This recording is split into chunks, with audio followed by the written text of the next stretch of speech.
Me encuentro con Nilda Ofelia Cassini, farmacéutica, ex docente de la Cátedra de Farmacología de la Universidad Kennedy, que nos va a responder algunos interrogantes que tenemos con respecto a las personas portadoras de HIV y la medicación o el tratamiento que deben realizar. ¿Cómo estás? Bienvenida. Hola, muchas gracias. ¿Cómo es un test de HIV? El test de HIV es una prueba muy sencilla al alcance de cualquier persona mayor de 16 años. Y si es menor, tiene que ir acompañado con los padres. Básicamente se pinchan el dedo y es una reacción muy sencilla de unos 20 minutos o media hora aproximadamente, donde le va a dar si es positivo o no, si es portador del virus o no. En realidad es importante saber si esta persona está dentro del periodo ventana. Un periodo de 30 días desde el momento posible del contagio de esa persona o donde haya podido estar en contacto con el virus, ya sea intercambio de fluido, relación sexual no protegida, tatuajes, piercing, pedicuro, que no es lo mismo que podólogo, por todo un mundo de situaciones en las cuales pueden poner en riesgo a una persona el intercambio de fluidos o de sangre con el cual puede ser estar en riesgo de haber contraído el HIV. Entonces, si ese periodo es de 30 días o menor de 30 días, no es probable, no es recomendable hacerse el test. Es probable que si el test rápido te da negativo, no es la prueba certera de que sea negativo. Si vos ese test o esa persona se hace el test posterior a esos 30 días, a los 2 meses, a los 6 meses, y el test del pinchazo del dedito te da negativo, es negativo. Es una prueba serológica negativa confirmatoria.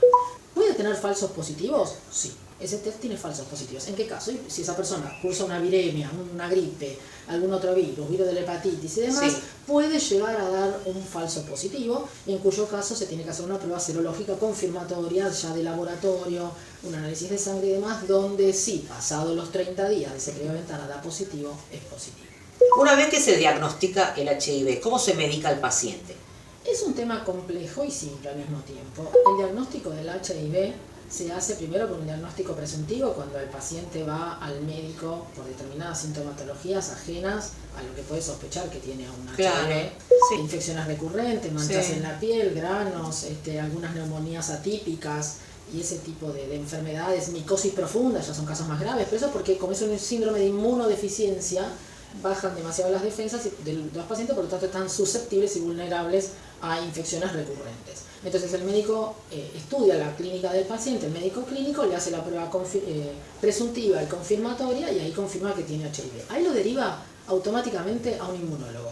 Los pacientes de HIV tienen que ser tratados sí o sí por inmunólogos, por médicos especialistas en inmunología. Tienen guías para el tratamiento de HIV. De acuerdo al estado clínico del paciente se le da todo un tratamiento al paciente, dependiendo del estado de la enfermedad del paciente, de la enfermedad del paciente y del estado clínico del paciente. Son dos cosas completamente diferentes.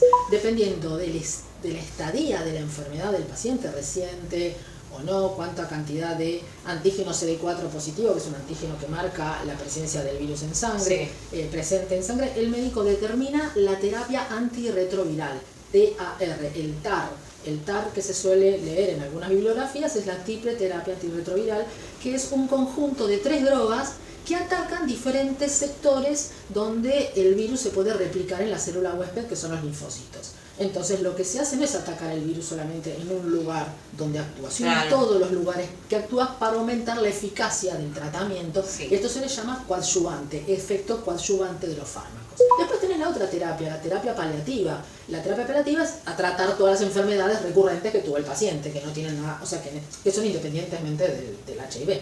¿Se entiende? Esa terapia, la triple terapia antirretroviral que tiene el paciente, la corresponde a 3 fármacos, muchas veces en un solo comprimido, es de muy fácil administración, y a veces son en 2 o 3 comprimidos donde están los 3 fármacos. En raras ocasiones suelen ser 2 fármacos, pero por lo general suelen ser 3, es triple terapia antirretroviral. ¿Qué accesibilidad tiene el paciente a la medicación? Una vez que el paciente está diagnosticado y está derivado con el médico inmunólogo y el médico inmunólogo decidió darle un determinado tratamiento antirretroviral, prescribe una receta médica, el paciente si tiene obra social o prepaga, la presenta en auditoría en su prepaga y eso se deriva automáticamente a auditoría médica y auditoría médica le da el alta al paciente para el tratamiento crónico que va a tener que recibir el paciente de por vida. La obra social se hace cargo de ese medicamento, pero tiene que estar aprobada por auditoría médica. Una vez que está aprobada por auditoría médica, esa obra social designa luego una farmacia dispensadora donde el paciente va a ir a retirar todos los meses, llevando su receta correspondiente, la medicación que corresponde, y la va a poder cumplir el tratamiento. El cumplimiento del tratamiento se le llama adherencia al tratamiento, y eso es muy importante, que el paciente siga la cronicidad del tratamiento. ¿Qué significa? Que sea, que siempre lo cumpla, que siempre cumpla con su receta, y que siempre cumpla, no se saltee pasos del medicamento. Claro, es un tratamiento que sí o sí tiene que cumplir. Sí o sí. Entonces el paciente va a notar que esas infecciones recurrentes están bajando, que están disminuyendo, más allá del tratamiento que pueda recibir paliativo, y eso es porque está mejorando su hemograma. El médico al principio le va a enviar a hacer con mucho más frecuencia hemogramas, y seguramente va a tener cada tanto que llevarle un hemograma para ver la cantidad de CD4 y demás, y el médico, en base a eso, seguir con esa medicación o cambiársela. Ese medicamento, cuando se le pide al paciente, es especialmente para ese paciente y no para otro. ¿Sí? Y entonces el paciente tiene que ir a una farmacia y dispensar retirar su medicamento con intercambio de llevando la documentación respaldatoria, que es la receta, que es un documento público, la que le hizo su médico. Ese medicamento tiene un número que se llama número de serial.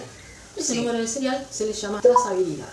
Trazabilidad es la ruta del medicamento. Es la información que tiene el laboratorio del medicamento desde que lo fabricó hasta que se lo llevó el paciente. Y todos esos pasos, que incluyen del laboratorio, la droguería, la farmacia dispensadora y luego el paciente, todos esos pasos están informados a la ANMAT, a la Administración Nacional de Medicamentos y Tecnología de la Argentina. ¿Por qué? Porque de esa manera la ANMAT también está enterada, ¿sí? O se informa a la ANMAT del tratamiento crónico que está recibiendo ese paciente. Estos pacientes entran en un programa, ¿sí?, de farmacovigilancia y en un programa de seguimiento de estos tratamientos. ¿Sí? Más allá de que también entran en la obra social en un programa de recupero de medicamentos, SURGE se le llama, que es el recupero económico del costo de esos medicamentos, que parte se lo da el Estado a las obras sociales. Y uno de los requerimientos es justamente que el paciente tenga la cronicidad del tratamiento y lo haya recibido. El paciente no puede estar salteándose recetas.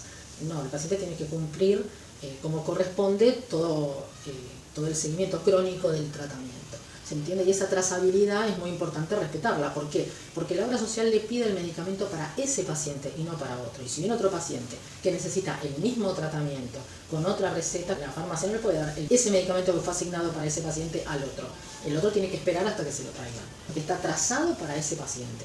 La trazabilidad se informa con el nombre del paciente, que en realidad, por una cuestión de la ley, que se da la reserva de la identidad del paciente, tiene que ser con la sigla del paciente, la fecha de nacimiento y el número de documento y el documento y la obra social que corresponde y que lo respalda.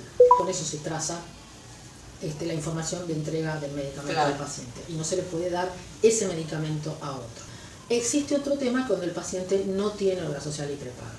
Ahí el paciente tiene que recurrir al programa de farmacovigilancia para tratamientos de HIV, pero a nivel del Estado, hospitales como el Muniz, ¿sí?, y otros hospitales que también se ocupan de pacientes con HIV, entrar en el programa correspondiente y seguir los seguimientos que le marca el hospital correspondiente para que ellos retiren todos los meses su medicación. Muchas veces pasaba también que los pacientes retiraban en la obra social, como corresponde, tenían obra social, pero a lo mejor la obra social retrasaba la entrega del medicamento y demás, entonces iban al hospital y el hospital se lo daba, y después cuando ellos lo retiraban, se lo devolvían a la obra social. Ahí se pierde la trazabilidad, porque la obra social registra que se lo entregó a ese paciente. No, y eso va al hospital.